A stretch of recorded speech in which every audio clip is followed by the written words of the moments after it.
Ma'am, இந்த அமானுஷ்யம் பொருந்திய அந்த விருச்சிக ராசிக்காரர்களுக்கு இந்த 2026 குரு பெயர்ச்சி எந்த மாதிரியான நற்பலன்களை கொடுக்க போகுது மேம்?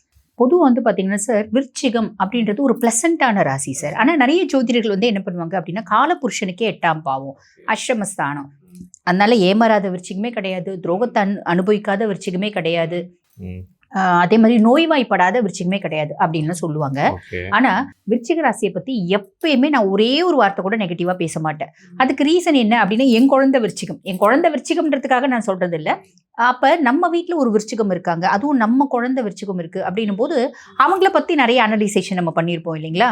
ஏகப்பட்ட அனலைஸ்ல வந்து பாத்தீங்கன்னா நான் கண்டுபிடிச்சது என்னன்னா, விருச்சிகம் துரோகத்தை சந்திக்கணும், கண்டிப்பா சந்திக்கணும், ஏமாறணும், கஷ்டத்தை அனுபவிக்கணும், அதே மாதிரி ஹெல்த் இஷ்யூஸ்னு ஒன்று வரணும்.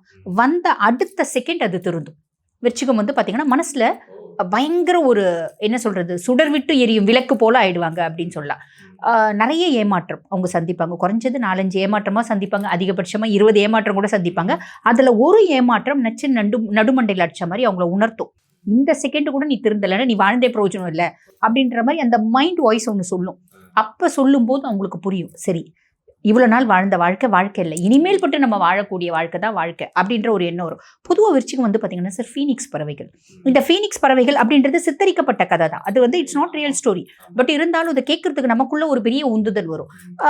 அந்த ஃபீனிக்ஸ் பறவையை பற்றி என்ன சொல்லுவாங்க அப்படின்னா, சூரியன் மேலே அலாதி காதலாம். சூரியன் கிட்ட போகுமா, போயிட்டு சூரியனோட வெப்பம் தாங்காமல் எரிஞ்சி சாம்பல் ஆயிட்டு திரும்பி அந்த புகையிலேருந்து உயிர் தெழும் அப்படிம்பாங்க. அதே மாதிரி தான் விருச்சிகம்.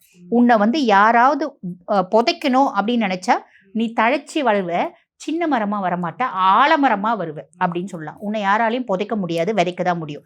எப்பயுமே நான் என் குழந்தைகிட்ட ஒன்று சொல்றேன், கண்ணா அம்மாவுக்கு பின்னாடியும் நீ அம்மானோட விருச்சிக ராசி வீடியோ பார்க்கணும் அப்படின்றத நான் சாலிடாக சொல்வேன். ஏன்னா அவங்களுக்கு நிறைய கஷ்டங்கள் வரும். அந்த கஷ்டங்களில் குழந்தைங்க துவண்டு போயிடக்கூடாது இல்லையா, அதுவும் நம்ம குழந்தை அப்படின் போது துவண்டு போயிடக்கூடாது இல்லையா, அதுக்காகவே நான் சொல்லுவேன். ஸோ விருச்சிகம் கவலைப்படாதீங்க, நீங்கள் வந்து பார்த்தீங்கன்னா சாதிக்க பிறந்த ராசி. இப்படி நாங்கள் சும்மாவே சொல்லிட்டுருமா, கிடையாது.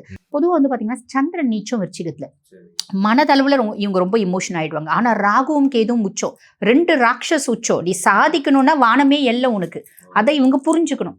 ஸோ இவங்க கஷ்டப்படுறது அப்படின்லாம் நம்ம யோசிக்கவே வேண்டியதில்லை. இப்போ விருச்சிகம் ரொம்ப நாள் அவங்க வந்து பாருங்க இந்த மாதிரி சின்ன சின்ன ஏமாற்றம் துரோகம்லாம் வந்து ஐயோ நான் கஷ்டப்படுறேன்னு வச்சுப்பாங்க.